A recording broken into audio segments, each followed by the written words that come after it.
y'all, I'm Littlefoot Silver Stacker. Welcome in. Let's see what kind of precious metals we have today. Geologically, Stone Mountain formed 300 to 350 million years ago as magma solidified deep within the Earth's crust before surface erosion exposed the granite dome. Native Americans used the site for thousands of years before settlers established commercial quarrying operations there in the 1830s. In 1887, the Venable brothers purchased the mountain for $48,000 to expand granite mining operations. The Venable family held the ownership until 1958, when the state of Georgia purchased the mountain and surrounding land for $1.125 million to create Stone Mountain. Gutzon Borglum began Stone Mountain project in 1923 before abandoning it to carve Mount Rushmore. Historically, granite from the mountain was shipped across the globe to build the steps of the U.S. Capitol, the Panama Canal locks, and the foundation of the Tokyo Imperial Hotel. You could easily fit a small car or a full-size pickup truck inside the carved ears of the horses, which measure roughly 11 feet long. Several people died during the construction. Tom Kennedy in 1927, when a piece of falling stone shook his platform, causing him to fall. Elsie Langford in 1928 slipped near the carving site and fell 800 feet. Howard Williams in 1966 fell to his death during the main carving phase, and several unidentified workers fell during the removal and rigging of scaffolding.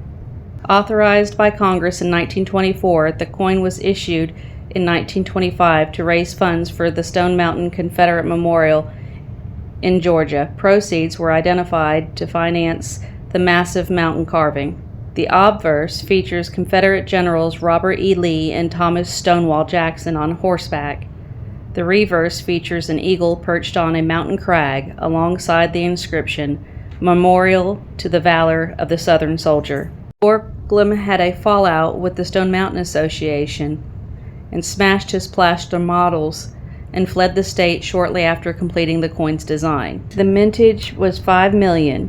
The total struck was $2,314,709.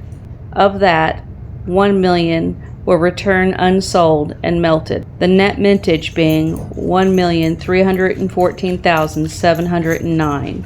The composition of the coin was 90% silver and 10% copper. The actual silver weight was 0.3617 ounces. There is no mint mark because it was Philadelphia Mint. Out of the net mintage of $1,314,709 distributed to the public, numismatists estimate over 1 million survive today. Most saw light circulation and were saved as keepsakes, keeping them widely available across all grades. Well, guys, I hope you enjoyed Red chiming in on this video with me, doing the reading off. I thought we'd add her to the channel since you guys know of her and don't really ever hear from her. It said $65 on here. I purchased this from Whatnot. The individual that was running it, I asked if he could drop it down to $40 and run it from that price point. He agreed to do so. At that point, no one went up against me. So $40 for this 1925 Stone Mountain commemorative seemed quite reasonable to me. I'm not sure what it would grade at. I'm not the greatest at telling what grades would be. It's just something I've wanted for quite a while. I'm glad that I've got it in my collection. We really appreciate you guys. Thanks for watching. Thanks for all your comments. We hope you have a great day. Keep stacking. Every little bit counts.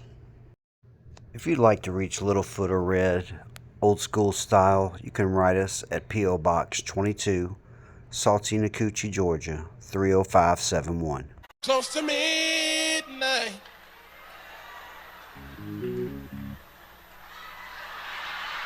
Something evil's lurking in the dark. You feel a cold hand. The devil is trying to stop your heart. So close your eyes and realize this is not imagination. And all the while, the King of Kings, he wants your very life, your very life.